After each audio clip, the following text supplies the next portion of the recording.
ನಮಸ್ಕಾರ ವೀಕ್ಷಕರೇ, ನಾನು ನಿಮ್ಮ PH ನಾಯ್ಕೋಡಿ. NCI ನ್ಯೂಸ್ಗೆ ಸ್ವಾಗತ. ನಮಸ್ತೆ ವೀಕ್ಷಕರೇ, ಧರ್ಮಸ್ಥಳ ಗ್ರಾಮಾಭಿವೃದ್ಧಿ ಯೋಜನೆಯು ರೈತರ ಕಲ್ಯಾಣ ಹಾಗೂ ಮಹಿಳಾ ಸಬಲೀಕರಣಕ್ಕೆ ಒತ್ತು ನೀಡಿ ಕೆಲಸ ಮಾಡುತ್ತಿದೆ. ತಹಸೀಲ್ದಾರ್ ಅಶೋಕ್ ಅಭಿಮತ. ಧರ್ಮಸ್ಥಳ ಗ್ರಾಮಾಭಿವೃದ್ಧಿ ಯೋಜನೆಯು ರೈತರ ಕಲ್ಯಾಣ ಹಾಗೂ ಮಹಿಳಾ ಸಬಲೀಕರಣಕ್ಕೆ ಒತ್ತು ನೀಡಿ ಆರೋಗ್ಯವಂತ ಸಮಾಜದ ನಿರ್ಮಾಣಕ್ಕಾಗಿ ದುಡಿಯುತ್ತಿದೆ ಎಂದು ತಹಸೀಲ್ದಾರ್ ಡಾಕ್ಟರ್ US ಅಶೋಕ್ ಹೇಳಿದರು. ಕೃಷ್ಣರಾಜಪೇಟೆ ಪಟ್ಟಣದ ರಾಮದಾಸ್ ಹೋಟೆಲ್ ಸಭಾಂಗಣದಲ್ಲಿ ಧರ್ಮಸ್ಥಳ ಗ್ರಾಮಾಭಿವೃದ್ಧಿ ಯೋಜನೆಯ ಕಿಕ್ಕೇರಿ ತಾಲೂಕಾ ವ್ಯಾಪ್ತಿಯಲ್ಲಿ 200ಕ್ಕೂ ಹೆಚ್ಚು ಗ್ರಾಮೀಣ ವಿದ್ಯಾರ್ಥಿಗಳಿಗೆ ಸುಜ್ಞಾನ ನಿಧಿ ಶಿಷ್ಯ ವೇತನ ಮಂಜೂರಾತಿ ಪತ್ರಗಳ ವಿತರಣಾ ಕಾರ್ಯಕ್ರಮವನ್ನು ಜ್ಯೋತಿ ಬೆಳಗಿಸಿ ಉದ್ಘಾಟಿಸಿ ಮಾತನಾಡಿದರು. ವರದಿ ಡಾಕ್ಟರ್ KR ನೀಲಕಂಠ, ಕೃಷ್ಣರಾಜಪೇಟೆ, ಮಂಡ್ಯ. ಮತ್ತೆ ಯೋಜನಾಧಿಕಾರಿಗಳಾದಂಥ ನಮ್ಮ ಯೋಗೇಶ್ ಸರ್ ಅವರೇ, ಮತ್ತೆ ನಮ್ಮ ಪತ್ರಕರ್ತರೆ, ಮುಖ್ಯವಾಗಿ ಶಶಾಂಕ್ ಎಮ್ಮ, ತಂದೆ ಹೆಸರು ರವಿ, ಇಂಜಿನಿಯರಿಂಗ್ ವ್ಯಾಸಂಗವನ್ನು ಮಾಡ್ತಾ ಇದ್ದು ಇವರ 4 ವರ್ಷದವರು ಅವರ ಪೋಷಕರಿದ್ದಾರೆ. ಇವರು ಇಂಜಿನಿಯರಿಂಗ್ ವ್ಯಾಸಂಗವನ್ನು ಮಾಡ್ತಾ ಇದ್ದು ಇವರ 4 ವರ್ಷ. ಧರ್ಮಸ್ಥಳ ಕ್ಷೇತ್ರದ ಧರ್ಮಾಧಿಕಾರಿಗಳಾಗಿರುವಂತಹ ರಾಜಶ್ರೀ ಡಾಕ್ಟರ್ ಡಿ ವೀರೇಂದ್ರ ಹೆಗ್ಡೆ ಅವರು ಹಾಗೂ ಮಾತೃಶ್ರೀ ಹೇಮಾವತಿ ಅಮ್ಮನವರ ಪಾದಕಮಲಗಳಿಗೆ ಶಿರಸಾಷ್ಟಾಂಗ ನಮಸ್ಕಾರವನ್ನು ಮಾಡ್ತಾ, ಧರ್ಮಸ್ಥಳ ಗ್ರಾಮಾಭಿವೃದ್ಧಿ ಯೋಜನೆ ನಮ್ಮ KR ತಾಲೂಕಿಗೆ ಬಂದು 13 ವರ್ಷಗಳು ಆಗ್ತಾ ಇದೆ. 13 ವರ್ಷಗಳ ಹಿಂದೆ ನಮ್ಮ ತಾಲೂಕಿನ ಗ್ರಾಮೀಣ ಪ್ರದೇಶ ಜನರ ಆರ್ಥಿಕ ಸ್ಥಿತಿಗತಿ ತುಂಬಾ ಸಂಕಷ್ಟದಲ್ಲಿತ್ತು. ಧರ್ಮಸ್ಥಳ ನಮ್ಮ ತಾಲೂಕಿಗೆ ಬಂದ ನಂತರ ನಮ್ಮ ತಾಲೂಕಿನ ಚಿತ್ರಣನೇ ಬದಲಾಯಿತು. ಆ ಒಂದು ಕಾರ್ಯಕ್ರಮದೇ ಸುಜ್ಞಾನ ನಿಧಿ ವಿತರಣಾ ಕಾರ್ಯಕ್ರಮ. ಇವತ್ತು ಕಿಕ್ಕೇರಿ ಮತ್ತು KR ತಾಲೂಕಿನ ವ್ಯಾಪ್ತಿನಲ್ಲಿ 500ಕ್ಕೂ ಹೆಚ್ಚಿನ ವಿದ್ಯಾರ್ಥಿಗಳಿಗೆ ಪ್ರೋತ್ಸಾಹ ಧನವನ್ನ ಮಂಜುನಾಥ ಸ್ವಾಮಿಯ ಪ್ರಸಾದದ ರೂಪದಲ್ಲಿ ವಿತರಣೆ ಮಾಡಿ ಇವತ್ತು ಎಲ್ಲ ವಿದ್ಯಾರ್ಥಿಗಳ ಒಂದು ಬದುಕನ್ನ ಕಟ್ಕೊಳ್ಳಿಕ್ಕೆ, ಒಂದು ವ್ಯಾಸಂಗವನ್ನು ಮಾಡೋದಕ್ಕೆ ಅನುಕೂಲವನ್ನು ಮಾಡಿಕೊಟ್ಟಂತ ಪೂಜ್ಯ ವೀರೇಂದ್ರ ಹೆಗ್ಗಡೆ ಅವರಿಗೆ ನಾವೆಲ್ಲರೂ ಕೂಡ ಧನ್ಯವಾದವನ್ನು ಹೇಳಬೇಕಾಗ್ತದೆ. ಈಗ ಇತ್ತೀಚಿನ ದಿನಗಳಲ್ಲಿ ನಾವೆಲ್ಲ ನೋಡಿದ್ವಿ, ಸುಳ್ಳಿನ ವಿಜೃಂಭಣೆ ಆಯಿತು. ಎಷ್ಟೇ ಸುಳ್ಳು ಹೇಳಿದ್ರು, ಅಸತ್ಯ ಹೇಳಿದ್ರು, ಅಂತಿಮವಾಗಿ ನ್ಯಾಯಕ್ಕೆ, ನೀತಿಗೆ, ಧರ್ಮಕ್ಕೆ ಜಯ ಆಗಿದೆ. ಧರ್ಮಸ್ಥಳ ಕ್ಷೇತ್ರದಲ್ಲಿ ನಡೀತಾ ಇರ್ತಕ್ಕಂಥ ಧರ್ಮದ ಕಾರ್ಯಕ್ರಮಗಳು, ಇಡೀ ವಿಶ್ವ ಮೆಚ್ಚುವಂತಹ ಕಾರ್ಯಕ್ರಮಗಳು ಧರ್ಮಸ್ಥಳ ಸಂಸ್ಥೆಯಿಂದ ನಡೀತಾ ಇದೆ. ಇವತ್ತು ಇಡೀ ವಿಶ್ವ ನೋಡುವ ರೀತಿಯಲ್ಲಿ ಧರ್ಮಸ್ಥಳ ಕ್ಷೇತ್ರದ ಕೆಲಸ ಕಾರ್ಯಗಳು, ಒಂದು ಚುನಾಯಿತ ಸರ್ಕಾರ ಮಾಡೋದಕ್ಕೆ ಆಗದೇ ಇರುವಂತಹ ಕೆಲಸಗಳು ಧರ್ಮಸ್ಥಳ ಸಂಸ್ಥೆಯ ಮೂಲಕ ನಡೀತಾ ಇದೆ. ಗ್ರಾಮೀಣ ಮಂಜೂರಾತಿ ಮಾಡಿದ್ದಾರೆ. ಇದು ಎರಡು ಒಂದೇ ತಾಲೂಕಾದ್ದರಿಂದ ಒಟ್ಟು ತಾಲೂಕಿನಲ್ಲಿ ಸುಮಾರು 310 ವಿದ್ಯಾರ್ಥಿಗಳಿಗೂ ಹೆಚ್ಚು ವಿದ್ಯಾರ್ಥಿಗಳಿಗೆ ಸುಮಾರು 90 ಲಕ್ಷ ಮೊತ್ತದಷ್ಟು ಈ ವರ್ಷ ಮಹಿಳೆಯರ ಸ್ವಾವಲಂಬನೆಯನ್ನ, ಆರ್ಥಿಕ ಸ್ವಾವಲಂಬಿಗಳಾಗಬೇಕು ಅಂತ ಹೇಳಿ ನಮ್ಮ ಬೇರೆ ಬೇರೆ ರಾಷ್ಟ್ರೀಕೃತ ಬ್ಯಾಂಕ್ಗಳ ಮೂಲಕ ಸ್ವಸಹಾಯ ಸಂಘಗಳಿಗೆ ಆರ್ಥಿಕ ನೆರವನ್ನ ನೀಡುವುದರ ಜೊತೆಗೆ ವಿದ್ಯಾರ್ಥಿಗಳಿಗೆ ಕೂಡ ಅವರ ಶಿಕ್ಷಣಕ್ಕೆ ಪೂರಕವಾಗಿ ಅವರ ಶೈಕ್ಷಣಿಕ ಖರ್ಚು ವೆಚ್ಚಗಳಿಗಾಗಿ ಈ ಸುಜ್ಞಾನ ನಿಧಿ ಶಿಷ್ಯ ವೇತನವನ್ನ ಮಂಜೂರಾತಿ ಮಾಡಿದ್ದು ಇವತ್ತು ಕಾರ್ಯಕ್ರಮದಲ್ಲಿ ನಾವೆಲ್ಲ ಸೇರಿಕೊಂಡಿದ್ದೇವೆ. ಈ ಕಾರ್ಯಕ್ರಮದ ಅಧ್ಯಕ್ಷತೆಯನ್ನು ವಹಿಸಿರುವಂತಹ ನಮ್ಮ ಜಿಲ್ಲಾ ಜನಜಾಗೃತಿ ವೇದಿಕೆ ಉಪಾಧ್ಯಕ್ಷರಾದಂತ ಶ್ರೀಮತಿ ನಳಿನಾ ಮೇಡಮ್ ಅವರು ಈ ಕಾರ್ಯಕ್ರಮದ ಅಧ್ಯಕ್ಷತೆ ವಹಿಸಿದ್ದಾರೆ. ಅವರಿಗೆ ನಮ್ಮ ಈ ಕಾರ್ಯಕ್ರಮದ ಪರವಾಗಿ, ಸಂಸ್ಥೆ ಪರವಾಗಿ ಕಾರ್ಯಕ್ರಮದ ಪರವಾಗಿ ಗೌರವಪೂರ್ವಕ ಸ್ವಾಗತವನ್ನು ಬಯಸ್ತಾ ಇದ್ದೇವೆ. ರಾಜ್ಯದ ಬೇರೆ ಬೇರೆ ಜಿಲ್ಲೆಗಳಲ್ಲಿ ಕರ್ತವ್ಯವನ್ನು ನಿರ್ವಹಿಸಿ ಅಲ್ಲೆಲ್ಲ ಧರ್ಮಸ್ಥಳ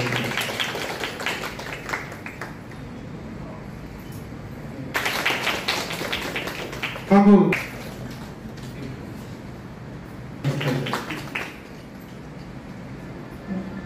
ಈ ಕಾರ್ಯಕ್ರಮಕ್ಕೆ ಸ್ವಾಗತಿಸುತ್ತೇವೆ.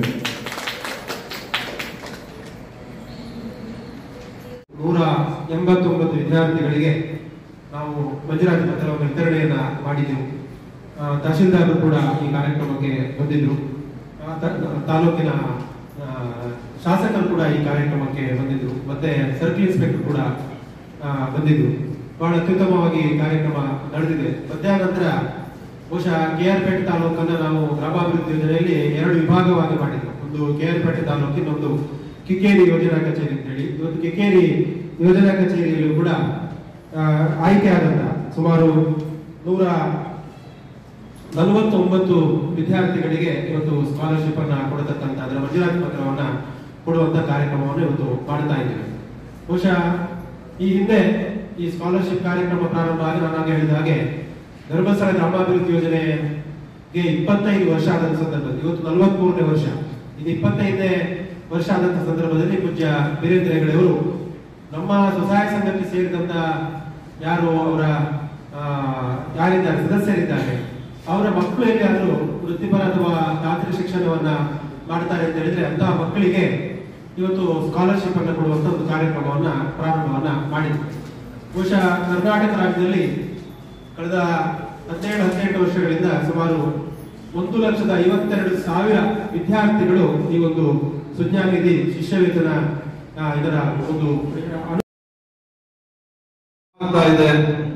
ಗ್ರಾಮೀಣ ಪ್ರದೇಶದ ವಿದ್ಯಾರ್ಥಿಗಳಿಗೆ ಸಹಾಯ ಆಗ್ತಾ ಇದೆ.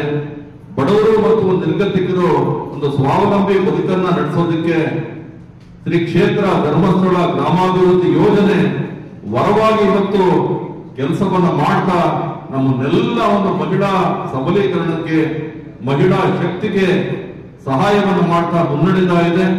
ನಾವೆಲ್ಲರೂ ಕೂಡ ಯಾವಾಗಲೂ ಧರ್ಮಸ್ಥಳ ಕ್ಷೇತ್ರಕ್ಕೆ ಧರ್ಮಾಧಿಕಾರಿಗಳಾಗಿರುವಂತಹ ವೀರೇಂದ್ರ ಹೆಗಡೆಯವರು ಮತ್ತು ಮಾತೃಶ್ರೀ ಹೇಮಾವತಿ ಅಮ್ಮನವರಿಗೆ ಯಾವಾಗಲೂ ಕೂಡ ನಾವು ಋಣಿಗಳಾಗಿರ್ಬೇಕಾಗ್ತದೆ ಅಂತ ಹೇಳ್ತಾ ಇವತ್ತಿನ ಈ ಒಂದು ಕಾರ್ಯಕ್ರಮದ ಅಧ್ಯಕ್ಷತೆಯನ್ನು ವಹಿಸಿರುವಂತ ಧರ್ಮಸ್ಥಳ ಜನಜಾಗೃತಿ ವೇದಿಕೆಯ ನಮ್ಮ ಚನ್ನರಾಯಪಟ್ಟಣ ಜಿಲ್ಲಾ ವ್ಯಾಪ್ತಿಯ ಉಪಾಧ್ಯಕ್ಷರಾಗಿರುವಂತಹ ಸಹೋದರಿ ನಳಿನಾ ಮೇಡಮ್ ಅವರಿಗೆ ನಿಮ್ಮೆಲ್ಲರ ಪರವಾಗಿ ಹಾಗೂ ಧರ್ಮಸ್ಥಳ ಸಂಸ್ಥೆ ಪರವಾಗಿ ವಂದನೆಯನ್ನು ಅರ್ಪಿಸ್ತಾ ಇದ್ದೇನೆ.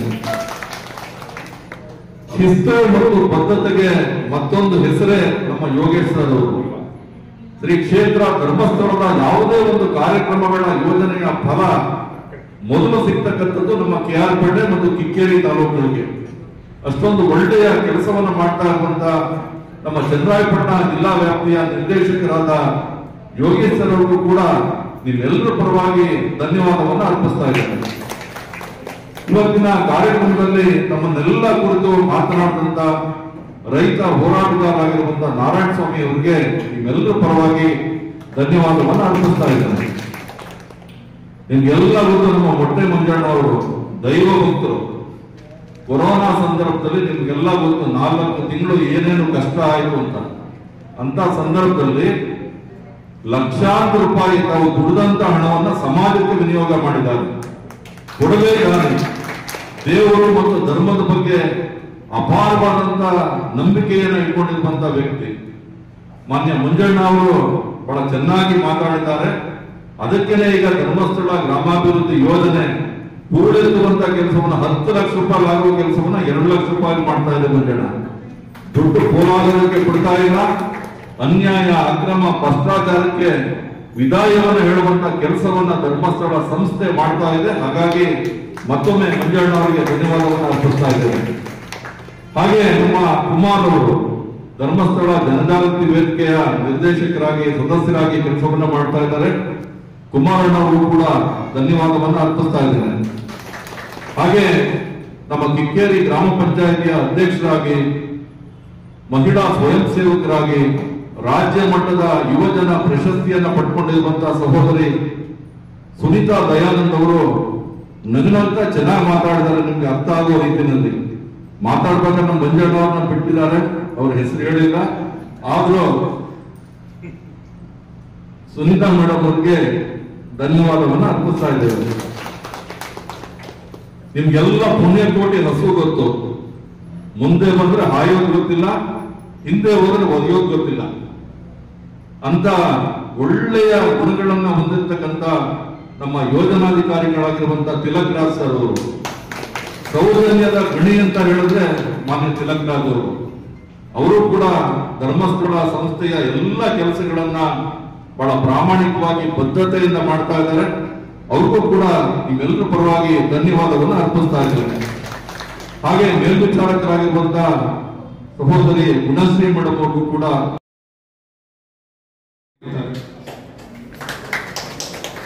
ಕ್ಕಾಗಿ ಪೂಜ್ಯರು 8,000 ರು ಸ್ಕಾಲರ್ಶಿಪ್ ಅನ್ನ ಮಂಜೂರಾತಿ ಮಾಡಿರ್ತಾರೆ.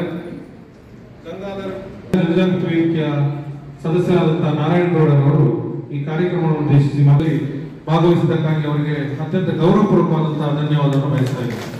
ಪ್ರಾರ್ಥನೆ ಮಾಡ್ತಾ ಈ ಒಂದು ಕಾರ್ಯಕ್ರಮದ ಬಗ್ಗೆ ಈ ನಮ್ಮ ಚನ್ನರಾಯಪಟ್ಟಣ ಜಿಲ್ಲಾ ನಿರ್ದೇಶಕರು ತುಂಬಾ ಸವಿಸ್ತರವಾಗಿ ಮಾತಾಡಿದ್ದಾರೆ. ಆ ಕಾರ್ಯಕ್ರಮದ ವಿವರಣೆಗಳನ್ನ ತುಂಬಾ ಚೆನ್ನಾಗಿ ಕೊಟ್ಟಿದ್ದಾರೆ. ನಮ್ಗೆ ಅನ್ಸುತ್ತೆ ಇವರ ಒಂದು ಸಾಮಾಜಿಕ ಕಾಳಜಿ ವ್ಯವಸ್ಥೆ ಇರ್ತದೆ. ಆದರೂ ಕೂಡ ಇಲ್ಲಿ ಇವರು ಹಾಕೊಂಡಿರುವಂತಹ ಒಂದು ಸ್ಕೀಮ್ಗಳಿದಾವಲ್ಲ, ಅವು ತುಂಬಾ ಈ ಸಮಾಜದ ಯಾಕಪ್ಪ ಅಂದ್ರೆ ನನಗನ್ಸೋದು ಎಲ್ಲಾದ್ರೂ ಹೇಳ್ತಾರೆ ಧರ್ಮಸ್ಥಳ ಸಂಘದಲ್ಲಿ ದುಡ್ಡು ತಗೋಬೇಕು, ನಾವು ಸಂಘದಲ್ಲಿ ದುಡ್ಡು ಕಟ್ಟಬೇಕು, ತೊಡಗಿಸ್ಕೋಬೇಕು, ಚೀಟಿ ಕಟ್ಟಬೇಕು, ಆಗ ಅದೊಂದು ಸಂಘ ಕಟ್ಟಬೇಕು ಅಂತ ಹೇಳ್ತಾರೆ.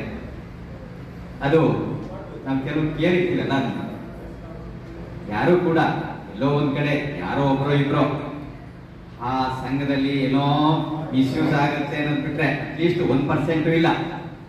ಬೇರೆಯವರೆಲ್ಲ ಆ ಸಂಘದಲ್ಲಿ ನಾವು ಚೆನ್ನಾಗಿ ಆರ್ಥಿಕ ಸ್ವಾವಲಂಬನೆಯನ್ನು ಪಡ್ಕೊಂಡಿದ್ದೀವಿ, ಆರ್ಥಿಕ ಸಹಾಯವನ್ನು ಪಡ್ಕೊಂಡಿದ್ದೀವಿ. ನಮಗೆ ಕಾಲಕ್ಕೆ ನಾವು ಅರ್ಜಿ ಹಾಕಿದಾಗ ನಮಗೆ ಹಣ ಕೊಟ್ಟಿದ್ದಾರೆ, ನಾವು ಅದರಿಂದ ಸಬಲರಾಗಿದ್ದೀವಿ, ಆರ್ಥಿಕವಾಗಿ ಸಬಲರಾಗಿದ್ದೀವಿ ಅಂತ ಹೇಳೋದು ಒಂದು ಕಡೆ ಇದೆ. ಇನ್ನೊಂದು ಕಡೆ ನೋಡಿ, ಇದು ಕಡಿಮೆ ವಿಚಾರ ಅಲ್ಲ. ಇವತ್ತು ಸುಮಾರು ಈ ತಾಲೂಕಿನಲ್ಲಿ 750 ಮಕ್ಕಳಿಗೆ ವಿದ್ಯಾರ್ಥಿ ವೇತನ ಕೊಡುವಂಥದ್ದು ಇದೇನು ಕಡಿಮೆ ಕೆಲಸ ಏನಲ್ಲ. ನಮ್ಮ ಮಾನ್ಯ ನಿರ್ದೇಶಕರು ಹೇಳಿರ್ತಾರ, ಕರ್ನಾಟಕದಲ್ಲಿ ಇಲ್ಲಿವರೆಗೆ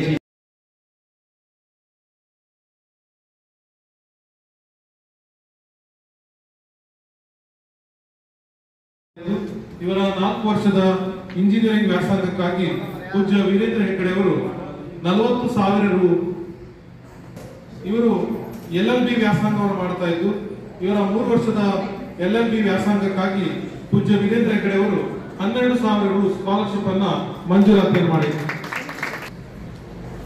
ಇವರು ಇಂಜಿನಿಯರಿಂಗ್ ವ್ಯಾಸಂಗ ಮಾಡ್ತಾ ಇದ್ದು, ಇವರ 4 ವರ್ಷದ ಇಂಜಿನಿಯರಿಂಗ್ ವ್ಯಾಸಂಗಕ್ಕಾಗಿ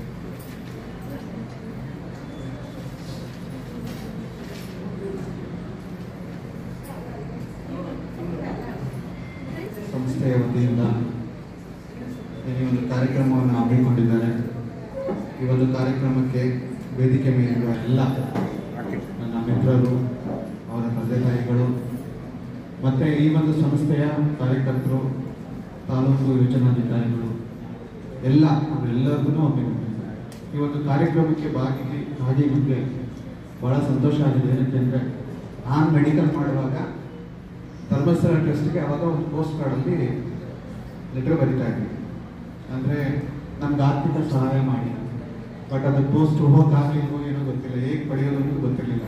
ಆದರೆ ಈ ಒಂದು ಸಂಸ್ಥೆ ಇವಾಗ ತಮ್ಮ ತಾಲೂಕಿಗೂ ತಮ್ಮ ಮನೆ ಬಾಗಿಲಿಗೆ ಬಂದು ಈ ಒಂದು ಆರ್ಥಿಕ ಸಹಾಯನ ಮಾಡ್ತಾ ಇರೋದು ನಿಜವಾಗಿಯೂ ಅವರ ಒಂದು ಜೀವನದಲ್ಲಿ ಒಂದು ಡೆಫಿನೆಟ್ಲಿ ಇಟ್ ಮೇಕ್ಸ್ ಒಂದು ಚೇಂಜ್ ಮಾಡುತ್ತೆ. ಏಕೆಂದರೆ ಕಷ್ಟದಲ್ಲಿದ್ದಾಗ ಗ್ರ್ಯಾಜುಯೇಷನ್ ಮಾಡಿರ್ತಾರೆ, ಪೋಸ್ಟ್ ಗ್ರ್ಯಾಜುಯೇಷನ್ ಮಾಡಬೇಕಾಗಿರುತ್ತೆ, ಅಥವಾ ಇಂಜಿನಿಯರಿಂಗೋ MTech ಏನೋ ಮಾಡ್ತಾ ಇರ್ತಾರೆ. ಆ ಒಂದು ಸಂದರ್ಭದಲ್ಲಿ ಸ್ವಲ್ಪ ನಾವು ಅವರಿಗೆ ಪ್ರೋತ್ಸಾಹ ಮಾಡಿದ್ರೆ ಅವರೊಂದು ಗೋಲ್ನ ಅಚೀವ್ ಮಾಡ್ತಾರೆ. ಅದರಿಂದ ಡೆಫಿನೆಟ್ಲಿ ಒಂದು ಸೊಸೈಟಿ ಕೂಡ ಚೇಂಜ್ ಆಗುತ್ತೆ. ಮುಂದುವರೆದು ಈ ಸಂಸ್ಥೆಯ ಜಿಲ್ಲಾಧ್ಯಕ್ಷರು ಬಹಳ ವಿಸ್ತಾರವಾಗಿ ಏನು ರೂರಲ್ ಡೆವಲಪ್ಮೆಂಟ್ ಅಲ್ಲಿ ಧರ್ಮಸ್ಥಳ ಸಂಸ್ಥೆ ಏನು ಮಾಡ್ತಾ ಇದೆ ಅಂತ ಹೇಳಿದ್ದಾರೆ. ಅದರಲ್ಲೂ ಕೂಡ ನಾವು ನಮ್ಮ ಇದನ್ನು ನೋಡಿಕೊಂಡ್ರೆ ಸ್ಮಶಾನ ಪ್ರತಿಯೊಂದು ಗ್ರಾಮದಲ್ಲಿ ಅವಶ್ಯಕವಾಗಿರುತ್ತೆ. ಅದನ್ನು ನಾವು ಕೂಡ ನಮ್ಮ ಪಂಚಾಯತಿಗೆಲ್ಲ ಕೊಟ್ಟಿರ್ತೀವಿ. ಅಲ್ಲಿ ಆ ಜಾಗದಲ್ಲಿ ಏನು ಮಾಡಬೇಕು ಅಂದರೆ, ಕೆಲವೆಲ್ಲ ಎಷ್ಟೋ ಪಂಚಾಯತಿಗಳು ಕೂಡ ಇನ್ನೂ ಡೆವಲಪ್ ಆಗಿಲ್ಲ. ಏನು ಸ್ಮಶಾನ ಇದರಲ್ಲಿ ಬೇಸಿಕ್ ನೆಸಿಟಿ ಕೊಡೋದಾಗಲಿ. ಸೊ ಸೊ ಈ ಸಂಘದಲ್ಲಿರೋರು ಪಂಚಾಯಿತಿಯೊಂದಿಗೆ ಒಂದು ಸಮನ್ವಯ ಮಾಡಿಕೊಂಡು ಎಲ್ಲ ತಾಲೂಕಿನ ಎಲ್ಲ ಸ್ಮಶಾನಗಳನ್ನ ಡೆವಲಪ್ಮೆಂಟ್ ಮಾಡಿದ್ರೆ ಫಂಡ್ ಕೂಡ ಕೊಡ್ತಾರೆ. ಮಾಡಿದ್ರೆ ಅದೊಂದು ಒಳ್ಳೆಯ ಜನಪದ ಕಾರ್ಯಕ್ರಮ ಆಗಿರುತ್ತೆ. ಜೊತೆಗೆ ನಾವು ಹೇಗೆ ಅಂದರೆ ಒಂದು ಅನ್ಸೈಂಟಿಫಿಕ್ ಆಗಿ ಕೆರೆಗಳಲ್ಲಿ ಹೂಳೆತ್ತೋದು, ಅರ್ಧಬರ್ಧ ನಿಲ್ಲಿಸೋದು ಈ ಥರ ಆಗುತ್ತೆ. ಸೊ ಒಂದು ಬೇಸಿಗೆ ಕಾಲದಲ್ಲಿ ಇದೊಂದು ಪಂಚಾಯಿತಿಯೊಂದಿಗೆ ಸಮನ್ವಯ ಮಾಡಿಕೊಂಡು ಒಂದು ಏನೋ ಸಾಸರ್ ಶೇಪ್ ಅಂತ ಹೇಳ್ತೀವಿ, ಕ್ಲೀನಾಗಿ ಹೂಳೆತ್ತಿ ಅಂದರೆ ಅದು ಹೂಳನ್ನ ಜನ ಅವ್ರ ತೋಟಗಳಿಗೆ ಹೊಲಗಳಿಗೆ ಯೂಸ್ ಮಾಡ್ಕೋಬೋದು. ಜೊತೆಗೆ ಒಂದು ಸೈಂಟಿಫಿಕ್ ಕನ್ಸರ್ವೇಷನ್ ವಾಟರ್ ಕೂಡ ಆಗುತ್ತೆ. ಇದ್ರ ಬಗ್ಗೆ ಏನು ನಮ್ಮ ಸ್ವಸಹಾಯ ಏನು ಸೆಲ್ಫ್ ಹೆಲ್ಪ್ ಗ್ರೂಪ್ಸ್ ಇದೆ, ಮಹಿಳೆಯರು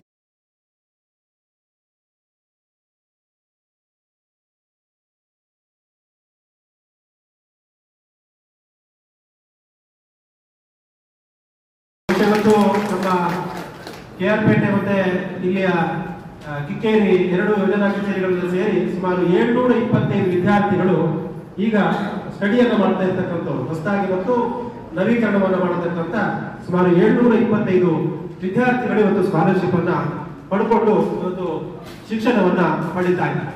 ನಿಮಗೆಲ್ಲ ಗೊತ್ತಿದ್ದ ಹಾಗೆ ಶ್ರೀ ಕ್ಷೇತ್ರ ಧರ್ಮಸ್ಥಳ ಅನ್ನುವಂಥದ್ದು ಅದೊಂದು ಧಾರ್ಮಿಕ ಕ್ಷೇತ್ರ.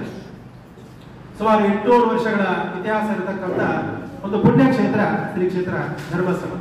ಬಹುಶಃ ಅಲ್ಲಿನ ಧರ್ಮಾಧಿಕಾರಿಗಳಾಗಿರ್ತಕ್ಕಂಥ ಪೂಜ್ಯನ್ಯ ವೀರೇಂದ್ರ ಹೆಗಡೆಯವರು ಅವರು ಸುಮಾರು 55 ವರ್ಷಗಳ ಹಿಂದೆ ಪಟ್ಟಾಭಿಷೇಕ ಆದ ನಂತರ ಅವರು ಅನೇಕ ಸಮಾಜಮುಖಿ ಕಾರ್ಯಗಳನ್ನ ಮಾಡಿಕೊಂಡು ಬಂದಿದ್ದಾರೆ. ಬಹುಶಃ ಧರ್ಮಸ್ಥಳದಲ್ಲಿ ಬಹಳ ಪ್ರಾಮುಖ್ಯವಾಗಿ ದಾನಗಳಿಗೆ ಹೆಸರುವಾಸಿಯಾದಂತಹ ಒಂದು ಪುಣ್ಯ ಕ್ಷೇತ್ರ ಶ್ರೀ ಕ್ಷೇತ್ರ ಧರ್ಮಸ್ಥಳ. ಪ್ರತಿನಿತ್ಯ ಧರ್ಮಸ್ಥಳದ ಅನ್ನದಾನ ಆಗುತ್ತೆ. ಅನ್ನದಾನದ ಜೊತೆಯಲ್ಲಿ ವಿದ್ಯಾದಾನ, ಆರೋಗ್ಯದಾನ ಮತ್ತು ಅಭಯದಾನ ಆಗುತ್ತೆ. ಬಹುಶಃ ಈ ಎಲ್ಲ ದಾನಗಳು ಆಗ್ತಾ ಇರೋದ್ರಿಂದ ಇವತ್ತು ಕರ್ನಾಟಕ ರಾಜ್ಯದಲ್ಲಿ ಧರ್ಮಸ್ಥಳದ ಗ್ರಾಮಾಭಿವೃದ್ಧಿ ಯೋಜನೆ ಅನ್ನತಕ್ಕಂಥ ಒಂದು ಸಂಸ್ಥೆ ಇವತ್ತು ಕೆಲಸವನ್ನ ಮಾಡ್ತಾ ಇದೆ. ಬಹುಶಃ ನೀವೆಲ್ಲ ನೋಡಿರ್ಬೋದು, ಧರ್ಮಸ್ಥಳಕ್ಕೆ ಪ್ರತಿನಿತ್ಯ ಸಾವಿರಾರು ಲಕ್ಷಾಂತರ ಮಂದಿ ಭಕ್ತಾದಿಗಳು ಬರ್ತಾರೆ.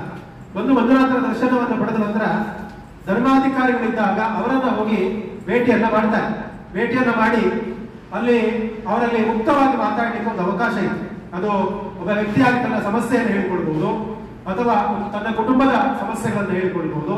ಅದರ ಜೊತೆಯಲ್ಲಿ ಸಮಾಜದಲ್ಲಿರ್ತಕ್ಕಂಥ ಗಣ್ಯರು, ಪ್ರಮುಖರು ಸಮಾಜದಲ್ಲಿ ಆಗಬೇಕಾದಂತ ಕೆಲಸಗಳ ಬಗ್ಗೆ ಚಿಂತನೆ ಇಟ್ಕೊಂಡು ಅವರು ಧರ್ಮಸ್ಥಳಕ್ಕೆ ಹೋಗಿ ಪೂಜ್ಯರ ಹತ್ರ ಇಂಥ ಒಂದು ಕೆಲಸವನ್ನು ನಾವು ಮಾಡ್ತಾ ಇದ್ದೇವೆ, ಇದಕ್ಕೆ ನಿಮ್ಮ ಸಲಹೆ ಬೇಕು ಅಥವಾ ಸಹಾಯ ಬೇಕು ಅಂತ ಕೇಳಿದವರಿಗೆ ಅವರಿಗೂ ಕೂಡ ಅವರು ಮಾತಾಡಿರ್ತಾರೆ. ಈ ರೀತಿ ಎಲ್ಲವನ್ನು ಮಾತಾಡಿದ ನಂತರ ಒಂದು ಸಲ ಪೂಜ್ಯರು ಯೋಚನೆಯನ್ನು ಮಾಡ್ತಾ ಇದ್ದಾರೆ. ಏನು ಅಂತ ಹೇಳಿದ್ರೆ, ಎಷ್ಟೋ ಮಂದಿಗೆ ಧರ್ಮಸ್ಥಳಕ್ಕೆ ಬರ್ತಾರೆ, ಇಲ್ಲಿ ಆಗತಕ್ಕಂಥ ದಾನಗಳ ಬಗ್ಗೆ ಗೊತ್ತಿಲ್ಲ. ಹಾಗಾಗಿ ಧರ್ಮಸ್ಥಳಕ್ಕೆ ಕ್ಷೇತ್ರಕ್ಕೆ ಬರ್ತಕ್ಕಂಥವರು ಭಕ್ತಾದಿಗಳಾಗಿ ಬರಲಿ, ಅದರ ಬದಲಿಗೆ ಕಷ್ಟಗಳನ್ನ ಸಮಸ್ಯೆಗಳನ್ನು ಹೇಳಿಕೊಂಡು ಧರ್ಮಸ್ಥಳಕ್ಕೆ ಬರಬಾರದು. ಅದರ ಬದಲಿಗೆ ಜನರ ಮತ್ತು ಸಮುದಾಯದ ಸಮಸ್ಯೆಗಳನ್ನ ತಿಳ್ಕೊಳ್ಳಿಕ್ಕೆ ಬೇಕಾಗಿ ಧರ್ಮಸ್ಥಳವೇ ಜನರ ಬಳಿಗೆ ಹೋಗಬೇಕು ಅಂತ ಹೇಳಿ ಪೂಜ್ಯ ಹೆಗಡೆಯವರು 1982ರಲ್ಲಿ ಶ್ರೀ ಕ್ಷೇತ್ರ ಧರ್ಮಸ್ಥಳ ಗ್ರಾಮಾಭಿವೃದ್ಧಿ ಯೋಜನೆ ಅನ್ನತಕ್ಕಂಥ ಒಂದು ಟ್ರಸ್ಟ್ ಅನ್ನ ಪ್ರಾರಂಭವನ್ನ ಮಾಡಿದ್ರು. ಬಹುಶಃ ಸಣ್ಣ ಗ್ರಾಮದಲ್ಲಿ ಪ್ರಾರಂಭ ಆದದ್ದು, ದಕ್ಷಿಣ ಕನ್ನಡ ಜಿಲ್ಲೆಯ ಬೆಳ್ತಂಗಡಿ ತಾಲೂಕು ಸಣ್ಣ ಗ್ರಾಮದಲ್ಲಿ ಪ್ರಾರಂಭ ಆದದ್ದು.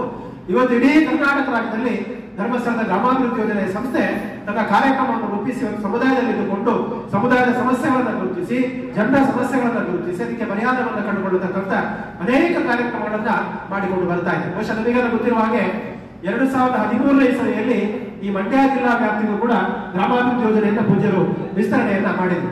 ನಿಮಗೆಲ್ಲ ಗೊತ್ತಿದ್ದ ಹಾಗೆ ಗ್ರಾಮಾಭಿವೃದ್ಧಿ ಯೋಜನೆ ಕಾರ್ಯಕ್ರಮ ಪ್ರಾರಂಭದಲ್ಲಿ ಹೇಗೆ ಪ್ರಾರಂಭ ಆಗುತ್ತೆ ಅಂತ ಹೇಳಿದ್ರೆ, ಜನರನ್ನ ಸಂಘಟನೆಯನ್ನು ಮಾಡತಕ್ಕಂಥ ಒಂದು ಕಾರ್ಯಕ್ರಮದ ಮೂಲಕ ಪ್ರಾರಂಭ ಆಗುತ್ತೆ. ಸಂಘಟನೆ ಅಂದ್ರೆ ಒಂದು ಸ್ವಸಹಾಯ ಸಂಘವನ್ನ ಮಾಡತಕ್ಕಂಥದ್ದು, ಮಹಿಳೆಯರಿಗೆ, ರೈತರಿಗೆ ಪ್ರಗತಿ ಬಂಧು ಅನ್ನತಕ್ಕಂಥ ಒಂದು ಸಂಘಟನೆಯನ್ನ ಮಾಡಿ ಒಂದು 10ರಿಂದ 20 ಮಂದಿ ಮಹಿಳೆಯರು ಸೇರಿಕೊಂಡು ಅವರು ವಾರದಲ್ಲಿ ಒಂದು ದಿವಸ ಅವರು ತಮ್ಮ